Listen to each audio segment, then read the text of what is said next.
Noong nakasalamuhan ng Char family ang Phantom Troop sa Tier 5, agaran nilang ibinalita sa kanilang mga boss ang impormasyon.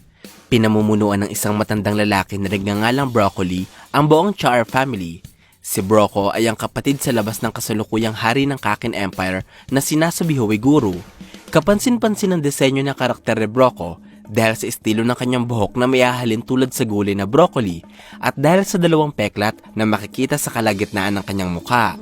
May kinakausap si Broco sa telepono at ito ay ang kapwa niya boss ng mafia na si Honor Longbao, ang pinuno ng pamilya ng Shio family. Si Honor ay kapatid ni Broco. Sa madaling salita, kapatid din siya sa labas ni Haring Nasubi. Ang ulo ni Honor ay hugis sibuyas at katulad ni Broco, meron ding peklat ang boss ng Shio family sa mukha na lumilinya naman sa kanyang noo.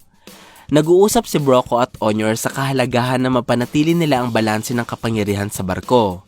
Dahil sa ang Phantom Troop ay mga kriminal na walang takot na pumatay at magdulot ng kaguluhan, siguradong magiging banta ang grupo sa kapayapaan ng barko at ng negosyo ng pamilya ng mga mafia sa Black Whale. Alam ni Honor at Broco na pag nahanap ng Phantom Troop si Hisoka o ni Hisoka ang mga miyembro ng Phantom Troop, katakot-takot na kaguluhan ang mangyayari. Upang mapigilan ito, tinawag ng dalawang pinuno ang kanilang magagaling na tauhan. Ito ay ang underboss ng Shio family na si Hinrig Bigondefno at ang underboss ng Char family na si Kenny Wang. Inutusan sila ni Honor at Broco na hanapin si Hisoka bago ito magawa ng Phantom Troop. Sumunod ang dalawa sa kanilang mga boss at inumpisahan agad ang kanilang mga hakbang sa paghahanap sa Hunter.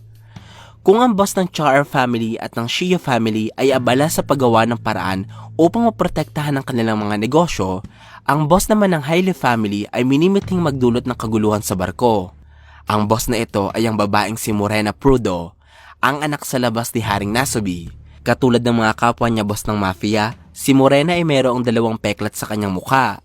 Ang peklat na ito ay nagmula sa paghiwa ng dalawang blade sa kanyang mukha matapos siyang ipanganak. Sinusugatan ng kaharian ng Kakin ng mga anak sa labas ng hari bilang simbolo na hindi sila maaaring magmana ng trono kahit may dugo pa sila ng pinuno ng Kakin. Ang tradisyong ito ang rason kaya nagkaroon rin ng peklat sila Honor at Broco sa kanilang mga mukha dahil nga anak sila sa labas ng ama o ina ni Nasubi. Bukod sa peklat, pinagbawalan din ng kaharian ng mga bastardo at bastarda na isiwalat ang kanilang koneksyon sa hari o reyna ng Kakin. Kailangan lamang nilang manatili sa anino upang ikubli ang kanilang tunay na pagkatao. Ito ang ginawa ni Morena. Nagtago siya sa proteksyon ng Haile family bilang junior member at noong nagkaroon ng pagkakataon, namuno siya sa isang pag-aaklas laban sa boss noon ng pamilya para maagaw ang pamumuno dito. Matapos ideklara si Morena bilang bagong boss, inutusan niya ang lahat ng mga membrong magpatayan hanggang sa matira ang 22 miyembro ng Haile family. Noong tinipon ng babae ang 22 niyang maaasim na miyembro, pinasalamatan niya mga ito sa kanilang katapatan at inutusan ang bawat isang miyembro na magdulot ng kaguluhan sa barko sa tulong ng kapangyarihang ipagkakaloob ng babae. Si Morena ay may ability na tinatawag na Contagion, Method of Love. Gamit ang kanyang laway, nagagawa ng Member Zero o ni Morena na bahagihan ng 22 tao ng kanyang abilidad.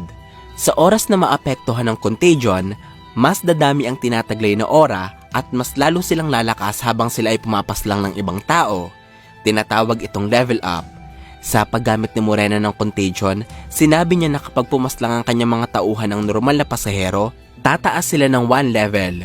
Kung mga non-user naman ang kanilang biktima, katumbas ito ng 10 levels. At kung mga prinsipe naman ang mapapatay ng kanyang mga tauhan, bubulusok sila ng 50 levels. Sa punto na makarating ang mga tauhan ni Morena sa level 20, magkakaroon ng taong ito ng isang kakaibang nen ability. At kapag nagawa naman nilang makapatay ng maraming tao para maging level 100, magiging member 0 din sila katulad ni Morena. At magagamit rin nila ang Contagion upang makabuo ng sarili nilang grupo. Hinalikan ni Morena isa-isa ang 22 miyembro ng Haile family para mapagana sa kanila ang Contagion. Nang matapos, inutusan ng babae ang lahat na magdulot na ng kaguluhan sa barko. Ang unang hakbang ni Morena sa tanging niyang layunin sa buhay at ito ay ang wasakin ang sanlibutan. Nagsama-sama ang tatlong miyembro ng Phantom Troop na sila Nobunaga, Finks at Phaeton sa misyon ng paghahanap kay Hisoka. Pinalano muna nilang pumunta sa storage facility ng barko upang hanapin at kuhain ang kanilang mga armas. Kay Fate ay ang kanyang payong na nagkukubli sa kanyang espada at kay Nobunaga naman ay ang kanyang katana. Sinabi ni Nobunaga na pwedeng siya na lamang ang kumuha nito sa embaka ng mga kargamento, subalit tinutulan ito ni Phaeton at Finks sapagkat lubha itong delikado. Lalo na't aminado si Nobunaga na mas malakas sa kanya si Hisoka. Noong makapasok sa warehouse, sinalubong sila dito ng isang lalaking kinontrata nila noon upang maipuslit ang kanilang mga kagamitan.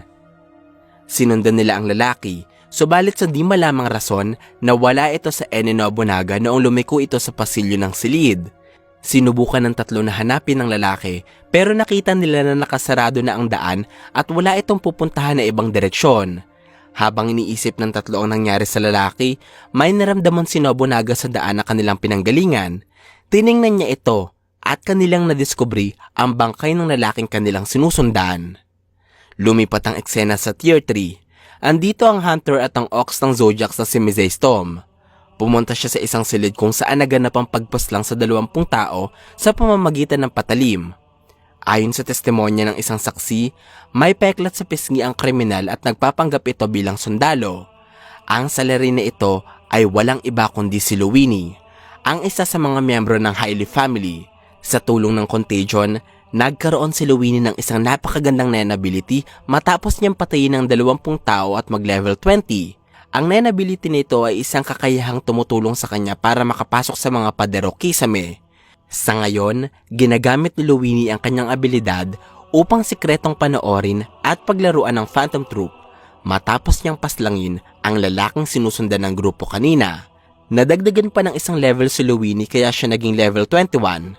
Tuwang-tuwa siya habang pinagmamasdan ng tatlong miyembro ng Spiders. Sa kanyang isip, binansagan niya ang mga ito bilang kanyang mga idolo at inilahad ni Luwini ang matinding kagustuhan na makasama ang Phantom Troop sa pagwasak sa sanlibutan.